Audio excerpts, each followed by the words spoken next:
guys, we're back in season 3. And I got a very special guest, but before I go to him, I just want to give you a special message. I've been running the show, but I've been like terrible at it. Like behind the scenes, I'm just like doing it a lot. We just came back from Missouri. I got my brother-in-law. Thank God for him. He just came back. We picked him up from the military. He served about 6 months there.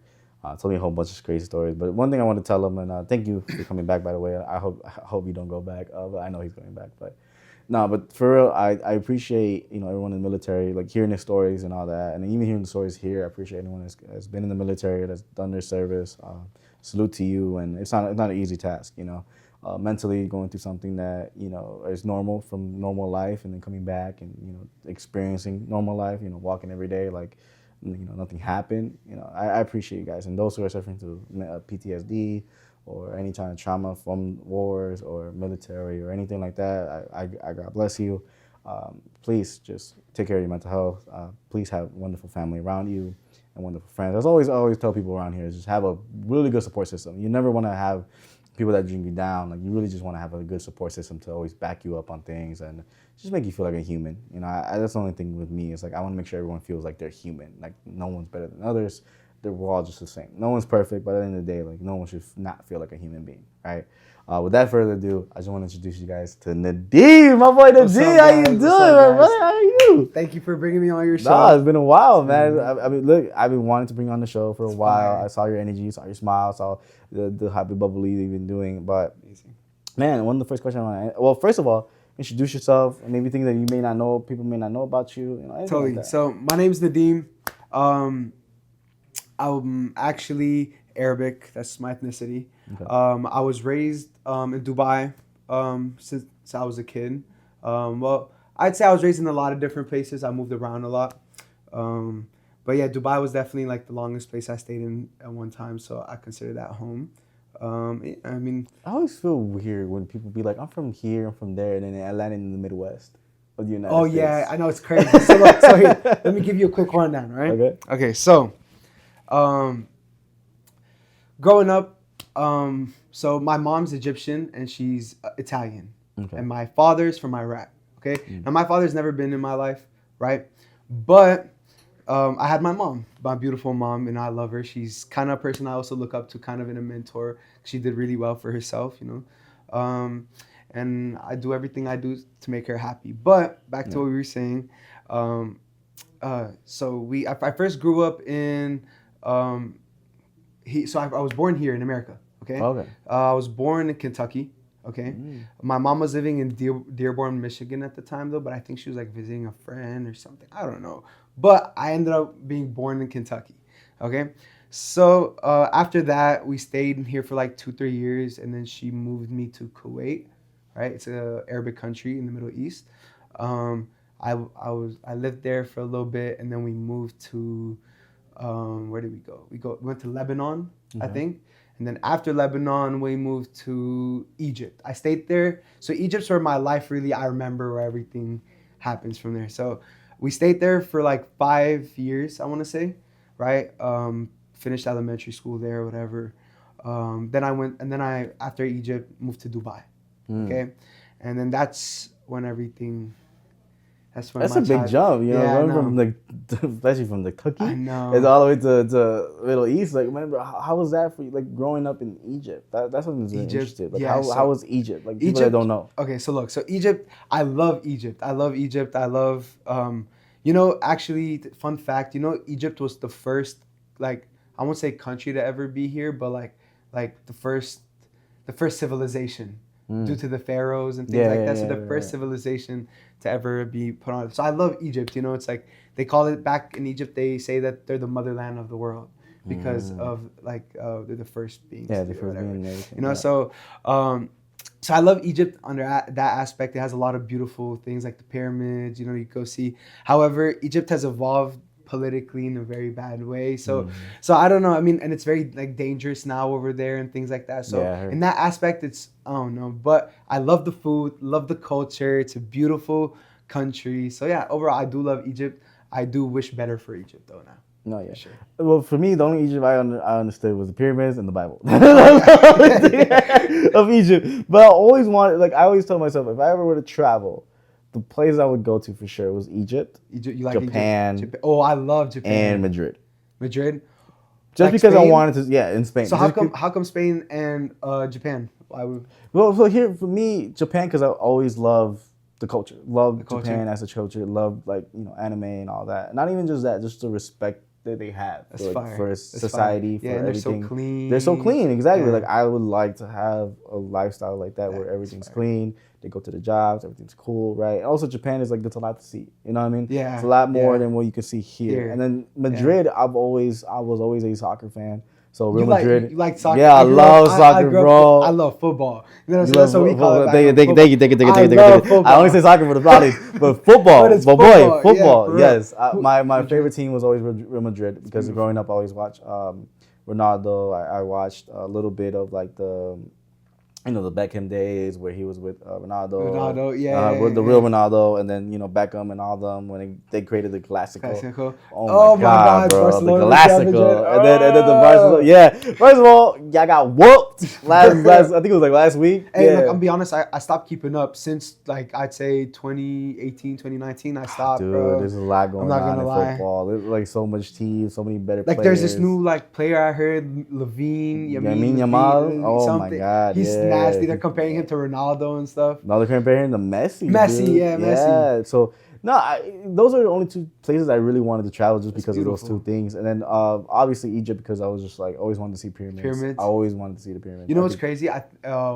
It's one of the pyramids or two of them. You can go inside them and see like how it looks on the inside. Yeah. It's really cool. I heard that Mr. Beast went to the ones that you couldn't really go Mr. Beast? Yeah, Mr. Beast? Yeah, Mr. Beast. I didn't watch the video, but Mr. Beast is one of the top 10 people to go on the top of Burj Khalifa or something like that. That's what it is. No, one of the videos, they actually went inside the temples that they couldn't go. And they went inside. And that's amazing. But here's the thing with me. I think with growing up in different countries, you experience different type of wisdom. Yeah. Different experience, different type of people's experiences. For sure. How was that for you, going from Egypt and, living your whole life in Dubai? And we'll get to your family, but how was it like going to those places, the knowledge you gained, the people you talked to? How was that for you?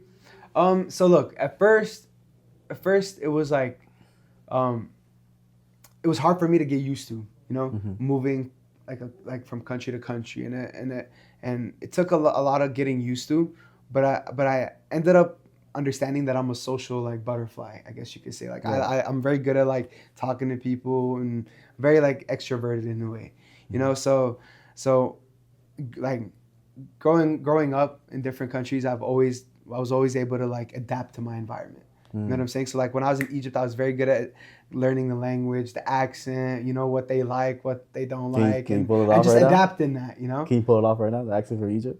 Like an American, an English Egyptian accent, or I can speak Arabic. Yeah. لو أنت عايزني أقول أي حاجة أقدر أتكلم. I want you to say welcome to the ZX show. Okay, what do you want me to say? Welcome to the ZX show. Let's see. How could I put that? تعالوا اتفرجوا ZX show. Salud to the ZX show. Oh, that's cool. That's cool. That's like saying come watch the ZX show. Oh, that's what's up. And then so and mind you, Egypt and all these different other. Did it turn off? Is it light or green? It's green, yeah. Okay, good. Sorry. Yeah. So the thing about all these different Arabic countries, they're all Arab, right? But they all have different cultures and different like the language is the same but different dialects, and they all sound different. You know what I'm saying? So that was one thing that I had to learn moving to these Arabic countries was all the different dialects, because a lot of people, because my first Arabic language was the Egyptian dialect, because that was the first Arabic country I lived in, right? And I lived in Kuwait, but I was too young to even learn it. Yeah, exactly. You know what I'm saying? But in Egypt, I learned how to speak Arabic. Now, when I moved to Egypt to Dubai, it was different because nobody understood what I was saying, but I understood what everyone was saying. You know what I'm saying? So I had to learn. So it was more about learning the languages. That was probably the hardest thing for me, because in Dubai, there's a lot of people. There's American people, Swedish people, Swiss people, people from the UK, people from Africa, literally every single race. And in Dubai, there's a place called Global Village, right? And it's basically a little, think of Six Flags, but for like all the different cultures in the world. Oh shit. You know what I'm saying? Like it's like themed based off every single country, and you walk and there's like Guatemala, there's like Venezuela, there's Switzerland, there's India, and like they all have different foods, different rides. Wow. You know, it's pretty cool. You know. So, but yeah, back to what I was saying about like the hardest thing for me was to learn like the different dialects and learning the cultures, because I love sticking to the Arabic people. I don't know why. When I lived I just love Arabic people. So yeah, I always stuck to them. But the thing is, they were Arabic speaking. You know what I'm saying? So like, whenever they talk and like I'd be around them, they'd be speaking and I wouldn't know what they were saying or whatever. So I had to like adapt to that. So that's kind of that's it. But like, one thing I can say is I've met a lot of people. Like I feel like, I don't know, it feels like this. I could be just overthinking it, but I feel like I've met every personality type in the world. Like I don't like I feel like every person I meet I've met before. And when you learn from that, like I feel like for me, like I haven't met every person. I would say every person of every culture, of every religion, of every. Because that's the goal of this show, is to meet every goal, every group, every political, whatever. And I love this show. By the way, I hope you know that. Like just watching this, like watching like a episode of the ZX show makes me like happy, because like a lot of people don't have nowhere to go to talk. You know, a lot of people don't like have their voice heard. You know what I'm saying? Exactly. And this show gives them the opportunity to speak their mind, you know, their heart, you know, and even if they're feeling alone, know that they're not. You know what I'm ever saying? watch wrestling? Do I watch wrestling? No, I've never watched wrestling. I'm into UFC though. We can talk UFC. So there was a wrestler named CM Punk, and he always his slogan was "the voice for the voiceless." And it always hit me as a kid. I never understood it, but when I got older, I'm like, okay, that's what it means. It's like being the voice for the voiceless. Because there's a lot of times for me, it's like, if I can give a platform for people that don't really speak or don't want to speak, or people that are afraid to speak, or people that like never had a voice before but now have a voice, like I let them. Like, you know, every time I tell them, like, that's a good thing. And that's what I'm saying. Like, to me, and going back to that, like, to me, I would want to interview every person in the world if I can, but I want to interview different types of cultures, different types of colors, because you know what, it gives you, like I said, like I was interested why you're going to all these countries, because my mindset if I visit all these other countries would be like to talk to everybody and really get to know them and really get a peace of mind, because you know, traveling the world and getting new perspectives, you know, coming from Chicago to now going to like Dubai or Japan or all these other countries, like going all these different routes, you get to learn a different experience. Plus, the thing is like America, you're so isolated from the world, and people don't even know that. But for real, you guys are so isolated from the world, like you don't know what's really going on outside, how their culture is. People still think that Africa is like the poorest country in the world. You know what I mean? But it's not. Like, they got PS5s, bro. Like, like don't even worry about it. Like we pop it on the game over there.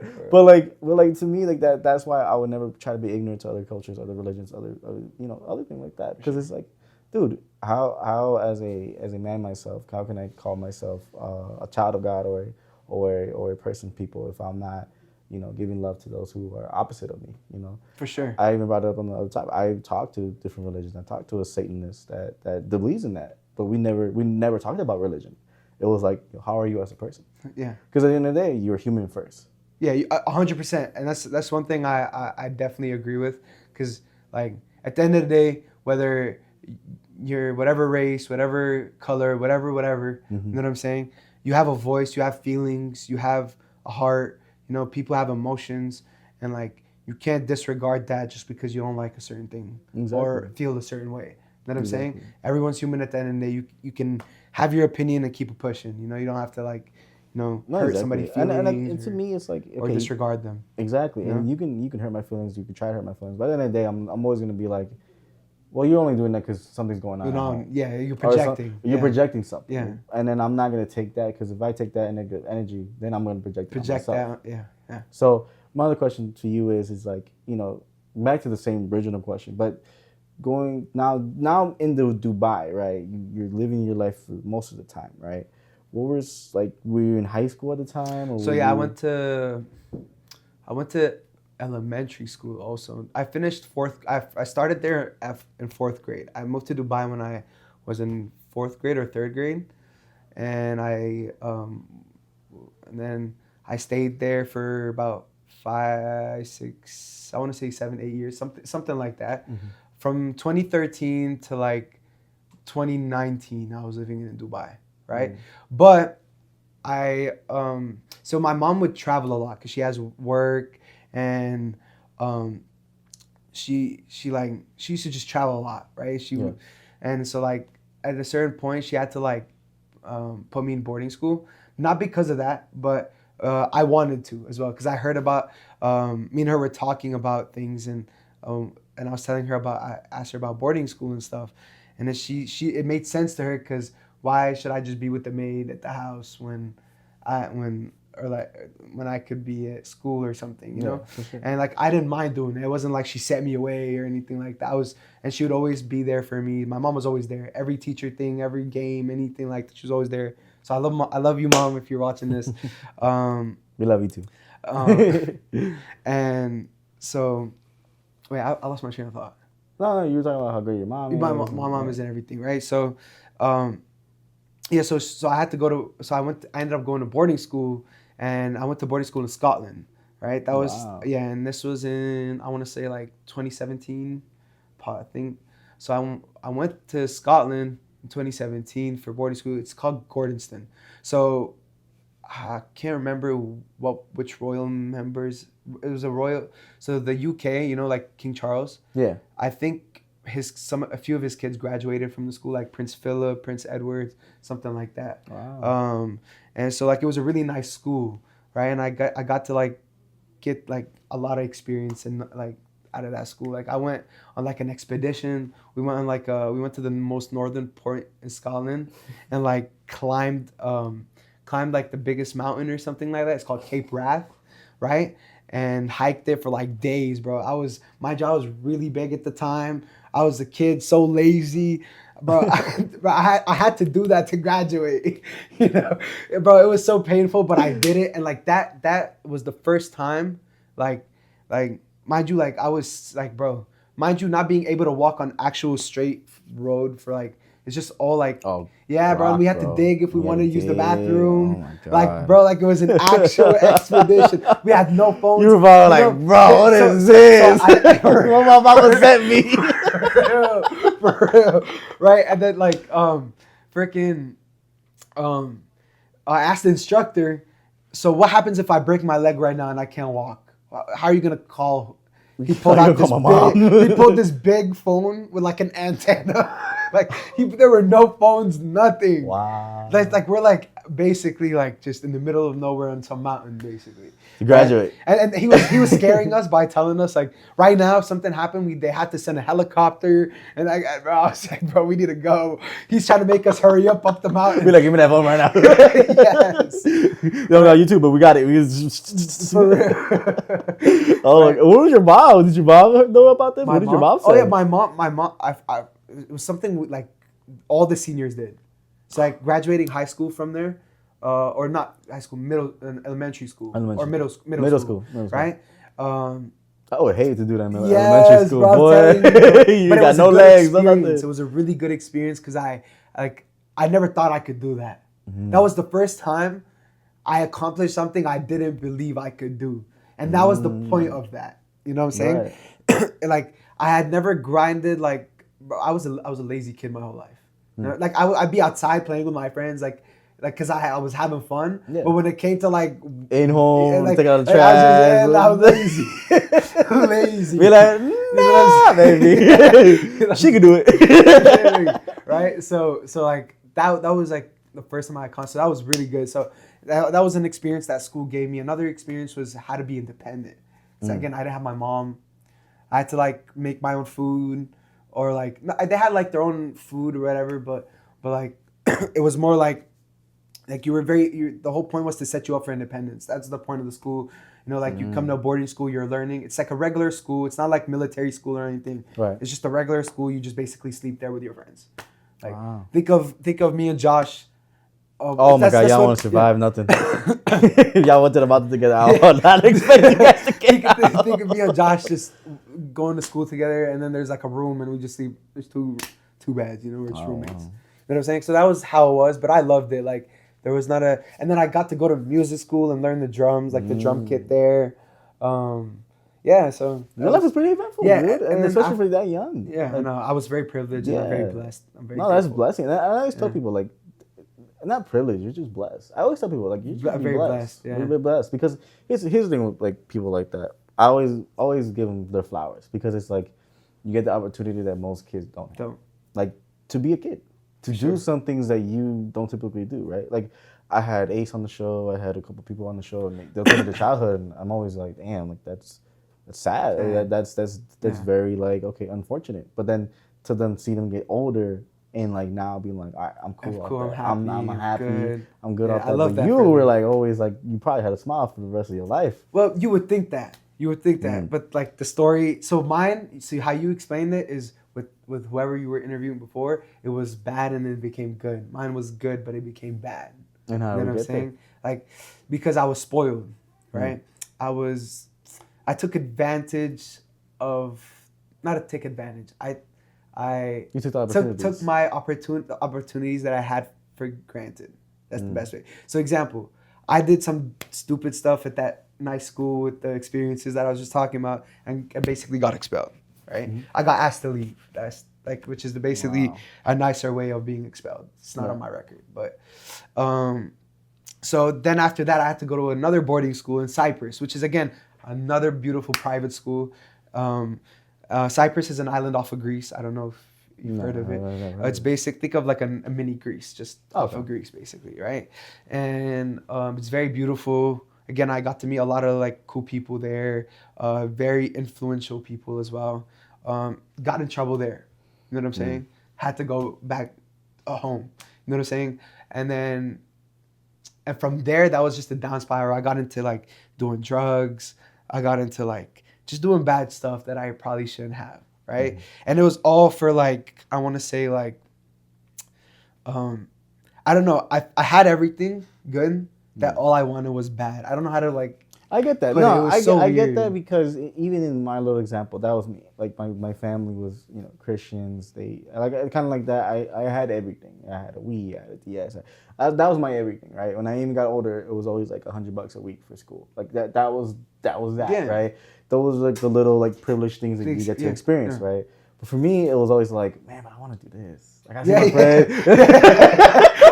Man, I want to do this. Man, I want to do this. I want to do that. I don't want to do this. I want to just go over here. And that's what I can relate to because it was kind of like that. Like that's how I became a troublemaker because I wanted to do the bad stuff.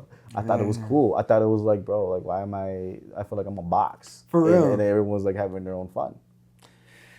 Man, all I know is that like the worst thing not the worst thing. If I could go back in time and tell my younger self one thing, right, it's to not worry about all the like. It's just be your age. Because I was worried about doing what like grown kids were doing. That looks cool. They're smoking. Oh, okay. 8-year-old Nadeem goes to his mom's cigarette packet. Boom, take out a cigarette. Start smoking a cigarette. Literally, right? But then put it back in my mouth just because I thought it was cool. You know what I'm saying? I was influenced. So I would tell myself to like, not like worry about grown people's that stuff. I think that was my issue. Like I saw stuff, and like it was cool to me. Well, because you know what? Because you're around it. You know what I mean? I always tell people like that. Like I was around all that stuff. I was around the drinking. I was around the smoking with adults. I was on TV. Even TV, right? Like even on TV, like I seen that. Oh yeah. You know what I mean? And you get influenced like by music that. videos, like music videos, like all that. I wanted to be a rapper so bad growing up, right? and I think that's what like started it too. Like at first I wanted to be Eminem so bad. You know what I'm saying? I loved Eminem growing up, right? And then my music taste started changing a little bit, right? And then it went from Eminem to Lil Uzi and Lil Yachty and Future and who knows what. And all they're talking about is this, that, and the third. And mind you, I'm a kid from Dubai who never seen any of that stuff, right? So I've never been around it. So it's cool to me because I don't know what it's actually like. I find that interesting because a lot of people, even for people from like Mexico, I have cousins from Mexico. and they see all that, and then they'll come in all nice. They got the little collar shirts. They ain't got no tattoos. They're kind of skinny. Yeah. But then afterwards, they stay in America for like 2 weeks. Oh, now they wear and then boom, they wear the skinny jeans. They got the tight shirts. You know what I mean? They got tattoos. They got the little the little arm tattoo here and there. Right? I'm just like, damn, dude, they got one. So for you, like, was it more when you came to the States? Hey, bro, I just wanted to be from New York so bad. That's all I know. That's all I know. Shout out Josh. Bro, all I know, bro, is bro, especially when 6ix9ine came out. Oh my God. 6ix9ine influenced, bro. 6ix9ine influenced my wannabe whatever phase. I ain't gonna lie. Like, so was that still in Dubai, or did you come back to the States? So I didn't move to the States till 4 years ago. Oh wow. You know what I'm saying? So how was that? Like, so you're hearing all this culture. I'm pretty sure you were caught up with everything, and then being in Dubai. Like, so I went from Dubai to Bahrain, and that's where, and then like that's where my mom stays at right now. Bahrain, Saudi, Dubai. Like she hops around a lot, but like I haven't really lived in Dubai in a minute. But like my mom still be there and stuff. And to your family, like. How's your relationship with your mom? I feel like that's gonna be that's something so look. So my mom, we had a very close relationship growing up. Like that was my best friend. Like I actually I can't say I had a lot of friends as a kid, but I could say I had my mom. Like I don't know, I enjoyed hanging out with my mom more than I did with my elementary friends. You know, like I don't know why I was just a mama's boy. You know, I loved hanging out with my mom. Right, so we were close. We'd always take trips. By the way, going back to Egypt, we used to go to trips every single month when we were living in Egypt to a place called Dahab, which means gold in Arabic. It's a place in Egypt. It's in Sinai, Egypt. And a place called Nuweiba, right? Where we'd get huts on the beach, right? And like sometimes camels would just walk by with like their owner or like cats, and like it's literally on the sea, and then they'll make you like breakfast in the morning, homemade breakfast. Oh, dude. And it's like kind of like a relaxed vacation-y type thing. We go for the weekend, like once a month or whatever. And like, so we were very close growing up, right? I got to the age where I was like starting high school and stuff. Now boarding school is, I honestly feel like what made me like, because when I started going, especially in Cyprus, when I moved to Cyprus, that's when the demon came out.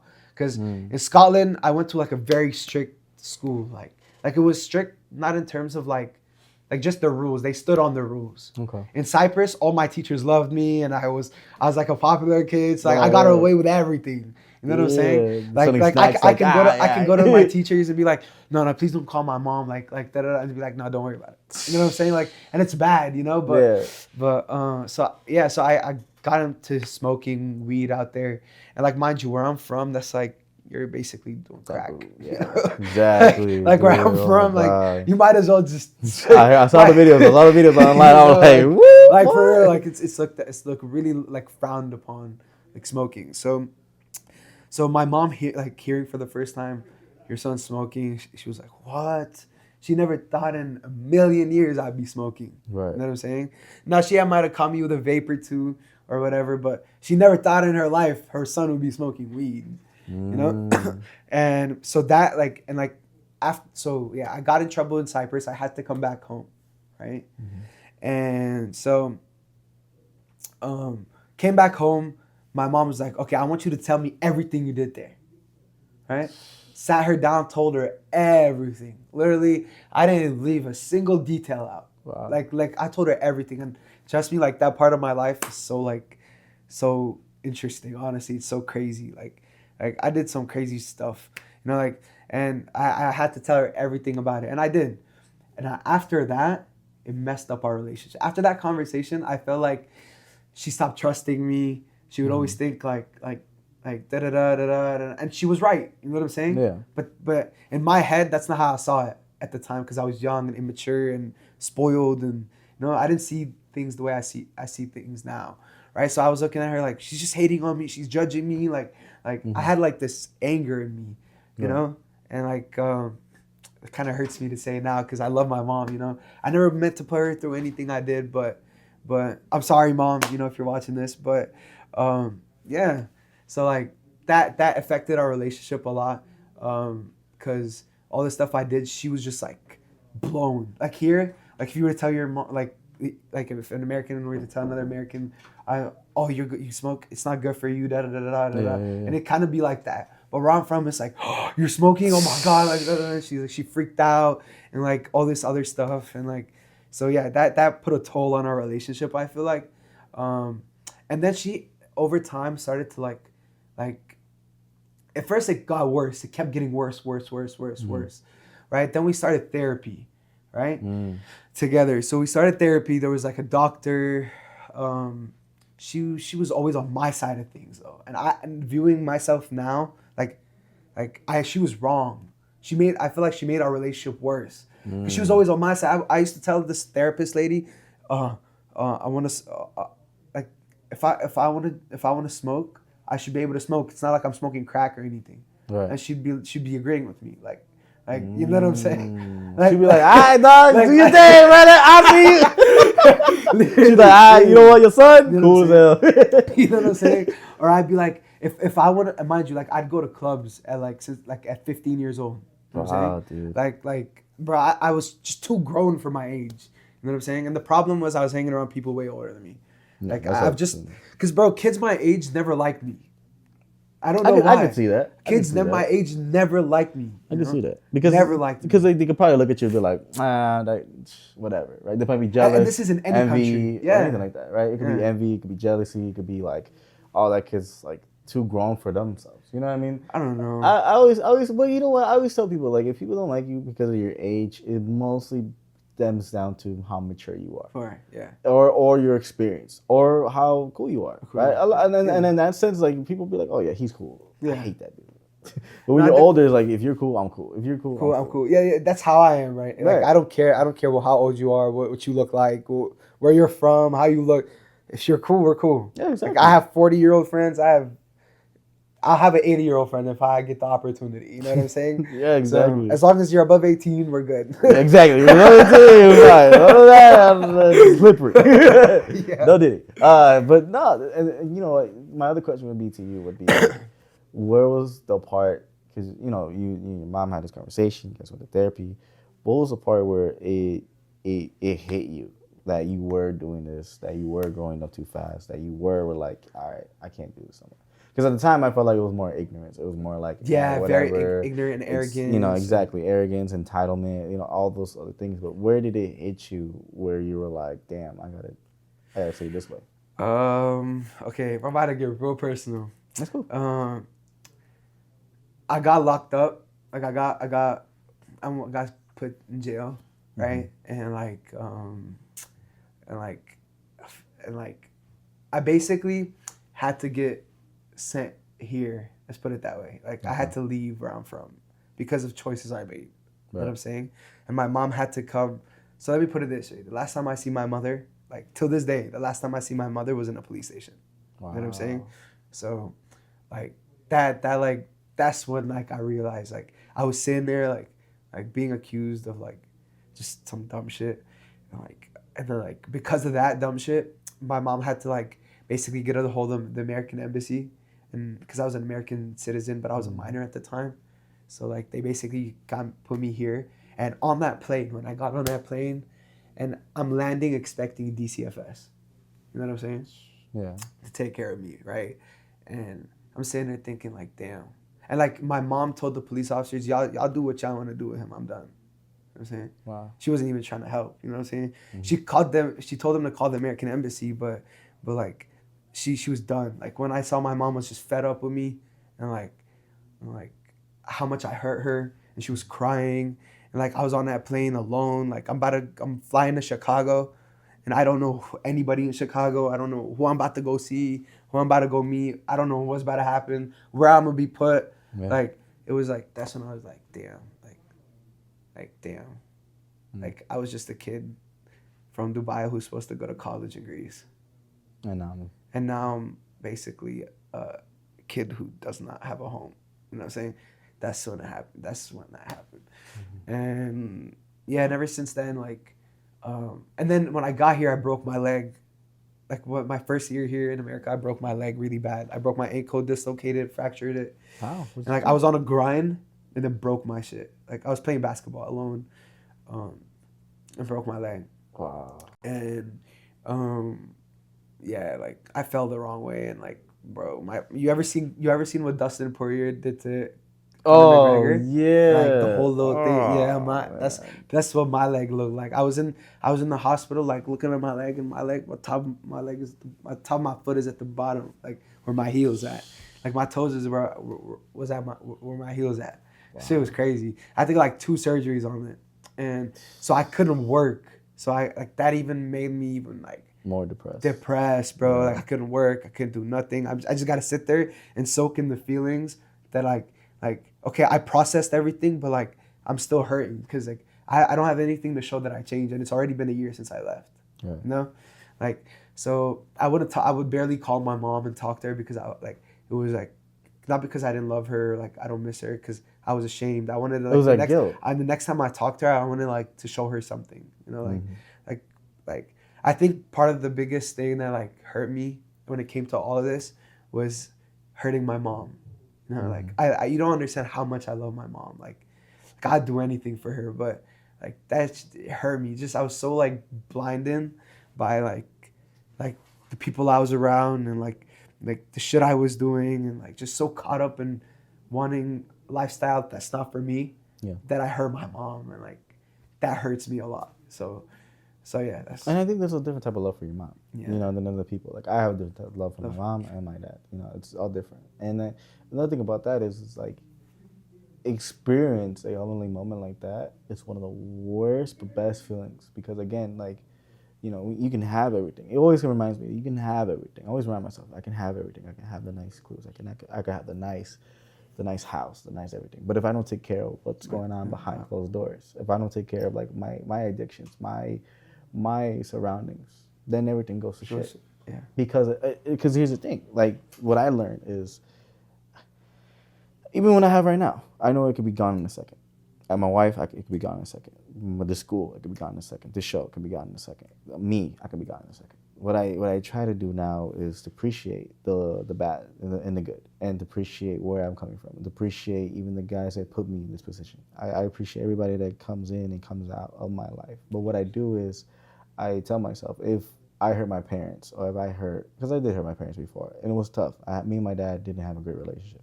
It was good at first, but then, you know, he fell into drinking, and I didn't like that, and our relationship was like rocky. He got it back. You know, he went to God, and we're all good now. Amazing. But in that, I love that, and yeah, I love that too. But in that, even in that stage where he was in God, I still felt envy. I still felt guilt. I felt like, oh, you could have done more. Even if this happened to me because of you, you could have done more. You know, was that kind of like how you felt, where like, your mom, you did this, but I felt like you could have done more to help me? With my mom? Yeah, with your mom. No, she did everything, bro. She sent me to boarding school because she could tell I was spiraling. Like she did everything. You don't understand. Like my mom tried everything to like change me and help me and fix me and like I can't say that there was anything my mom could have done differently or done more. You know what I'm saying? She did everything to try and like bring me back to the little kid she used to know, or like the person I really am, not the person I was trying to portray. You know what I'm saying? And she tried everything from therapy to amazing private schools to talks with me to emotional, like she took me on a vacation to like talk to me about it. And like, bro, my mom tried everything, buying me gifts, things I wanted. Like she tried everything, and like for some reason I wanted to sell drugs and smoke weed and just do dumb shit, man. And like honestly, yeah, there's just nothing she could have done. Like she could have done more to like stop me. Like for real, she tried everything. Are you every day waking up looking forward to seeing your mom one day? Yeah, you know what's crazy? You say that because so after I left, there was an ongoing case with me, my friends, you know, things like that. So I haven't been able to go back there in like 4 years, and I'm going back there in December. So I'm I'm looking forward to that. Looking forward to it. Yeah. What's the first thing you're gonna get your mom? Or what do you think how that's gonna go? To see your mom for the first time in 4 years. All I know is, Mom, you better have some food ready for me because I've been sick cooking. For real, bro. My mom gets down in the kitchen. Bro, I'm telling you, bro, she's so good at cooking, bro.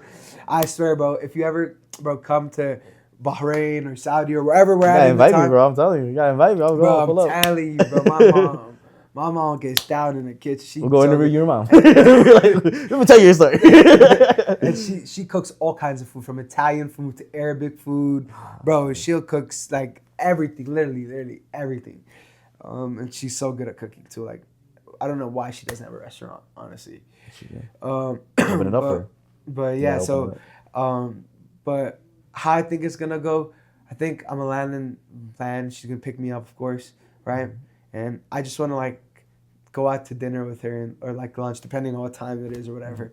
Get some food, talk, watch TV together. I just wanted to be like a regular at night. Because growing up, we used to just binge watch TV shows. Like I come back from school, do what I need to do, and then at night she cooks and like we'll watch TV together. And like that was our thing, watching TV together.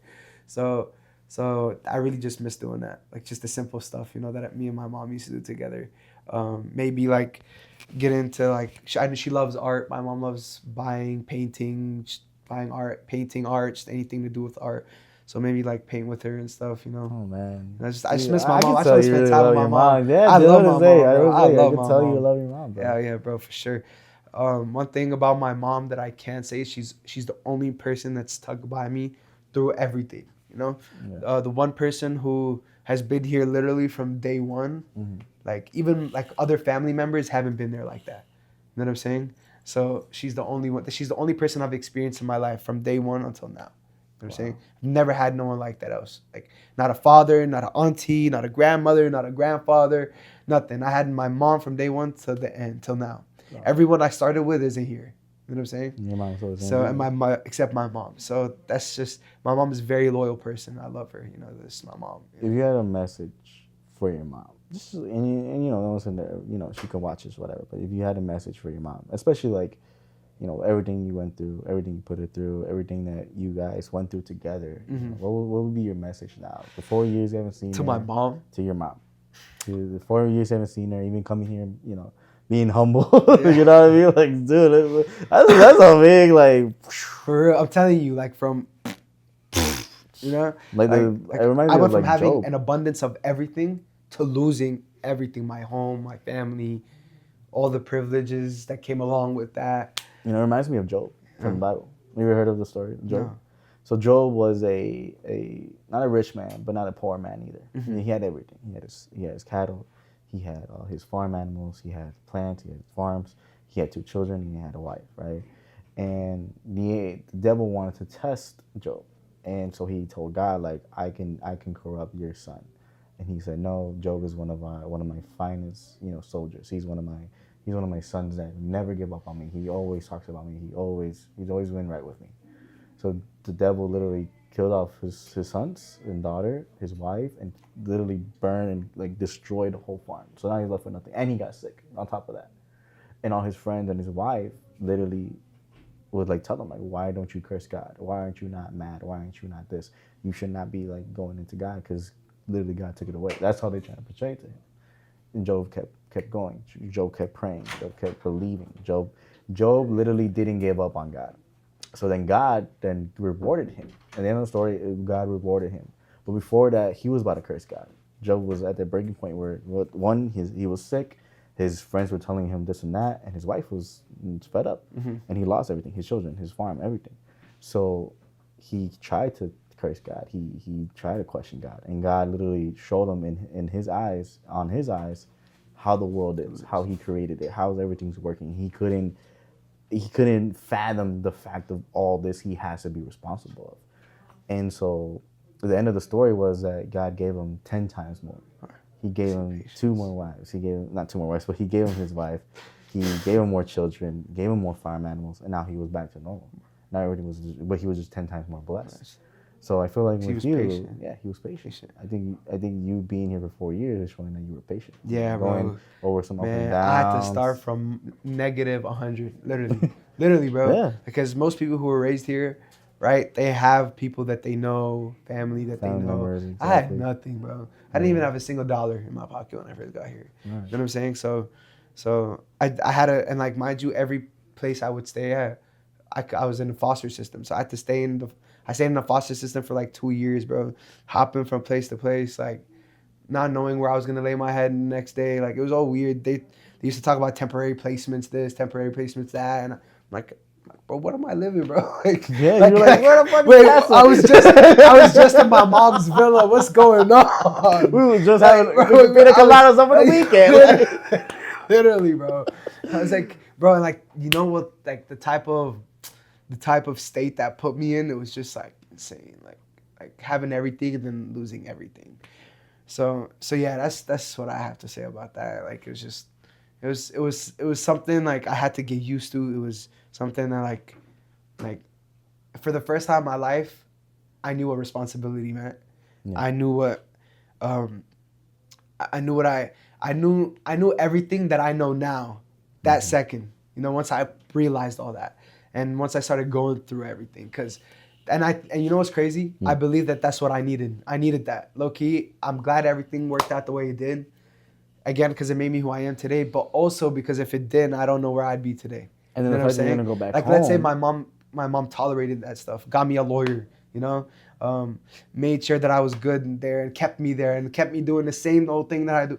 God knows who I'd be right now. I'd probably be in jail for like 50 years or something. You know what I'm saying? Like I was getting into some serious stuff, bro, and like I'm just glad that like I got like removed from there and like. No, yeah, like, and especially because like, you know, dealing with that case and like, dealing with those timing and all that, like I feel like it will take a toll on you. And your mother too. Yeah, you know, and then not seeing my mom and everything, bro, is just crazy. It was like literally like I feel like, you know, it's crazy. I've been working on a book recently. Like I've been writing a book about my life, and like I've had a lot of people like I've shared my story with, and like they always tell me like your life's a movie, like, and at first I wouldn't get it, but now I do, cause mind you, like everyone I grew up around have like a similar crazy story as to mine, but that's only 20% of the world or whatever the percentage is, you know, rather than everyone like you said earlier, like people, like example, I realized cause I'm a door-to-door salesman, I travel a lot to different like areas, especially areas like example in Pennsylvania in the middle of nowhere. People like see like snow and like forest and then stay there their whole lives. You know what I'm saying? And don't know what like, don't see a lot of different things, right? So like I've seen a lot, you know what I'm saying? And I feel very grateful. I just hate that I took advantage of that. You know what I'm saying? Or no, I didn't take advantage of that, because if I took advantage of that, I'd be good. But I took it for granted. You know what I'm saying? So, yeah. Well, thank you so much for sharing. I mean, dude, your life is a movie. I will tell you that. I'll buy it. I'll watch it. But one thing I was going to ask you, and we didn't get to it, but what would be your message for your mom? My mom, I love you so much. You know, I know we've been through a lot of crazy stuff.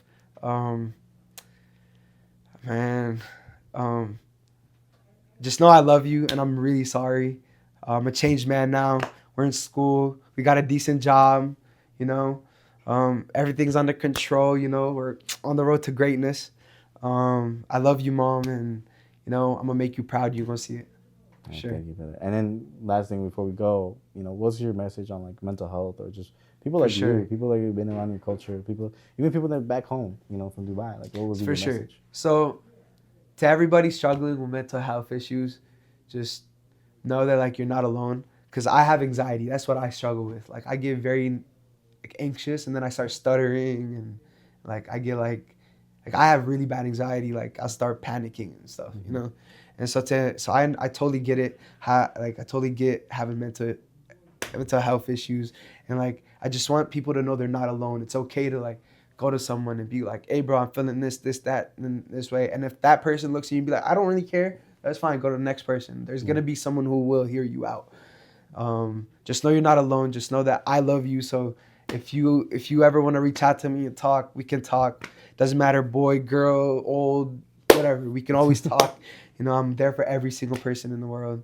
And yeah, I want you guys to know you're not alone. So. I appreciate that, brother. Well, thank you for being on the show. Thank you for having me on the show. Nah, bro, thank you. I've been wanting to do this for a long time, so I'm glad we got to do it. Like for me, I always love a smile. Everyone that has a show, like we never leave out of here like sad. We always leave out here happy. We'll always like have a conversation afterwards, like all that. And to everybody that's been on the show and to everyone that's watching the show, we love you. We definitely love you. Any of these guests that come on the show, literally just tag them, DM them. If they have the story that's similar to yours, like literally just DM them. Literally, just DM me. Just DM me. We could talk, chop it up. Tell me how you feel. I'll tell you how I feel. Exactly. We could turn it into a therapy session. Exactly. The ZX Show is basically a community. It's a community of people that go through real stuff, and a community that like are not afraid to hide it. You know what I mean? I feel like a lot of times people are like suppressing all that, but again, you shouldn't. I feel like in this day and age, it's always good to remind yourself that one, you're not alone. That 2, you have great people around you. And then 3, there can be a community that can actually help you. With that being said, thank you guys for watching Season 3, Episode 4 of the ZX Show with my boy Nadeem. My boy, thank you so much for coming on the show again. Thank you for having me. We dabbed up like 5 things. Go ahead, do your thing. Okay, just know that I know how it feels to be alone and you're not alone. Just keep that in mind, guys. Exactly. Always keep that in mind because trust me, I know what it feels like to be just sitting there by yourself. You don't have anyone and like, it sucks, Yeah. And so just always know you're not alone. Even if you feel like you're alone, you're not alone because there are always people that will hear you out. Mm-hmm. You just gotta go talk to people. I'm glad you're here, brother. I'm really glad you're here. I'm really glad you have me here, bro. I really appreciate it. I appreciate you because for once in a room like this, I don't feel alone. And usually I don't feel alone. Every guest never made me feel alone, but like you really made me feel like, there's positive things in life, even if there's negative, even if you went through something negative. Like, there is, bro. There's positive too. And even if you have everything and you end up having nothing, you can always start from 0 and always build it back up. When you're at the bottom, the only way is up. You know what I'm saying? It doesn't matter if you had it before, you didn't have it before. If you're at 0, there's always a way back up. You know what I'm saying? You just gotta keep pushing, keep a smile on your face, keep your head down, and just do what you have to do to get to where you want. And then always I always tell people this: don't feel alone, like, because that was what drove me crazy. I always felt alone, and like I hate that because I was never alone. You know what I'm saying? But in my head, I was always alone. You know what I'm saying? Mm-hmm. So yeah. No, I appreciate that. Yeah, you have us now. Exactly, Amanda. Shout out Amanda. She's on the show. Shout out Amanda. I do you too. Shout out Shy Fusions. Shout out Shy Fusions. And shout out Josh. Shout out JBN Visuals. Put that out there. Oh yeah. Shout out my boy. Shout out everybody on the show. And shout out IMS. Shout out IMS. Illinois Media School. Yeah, Illinois Media School.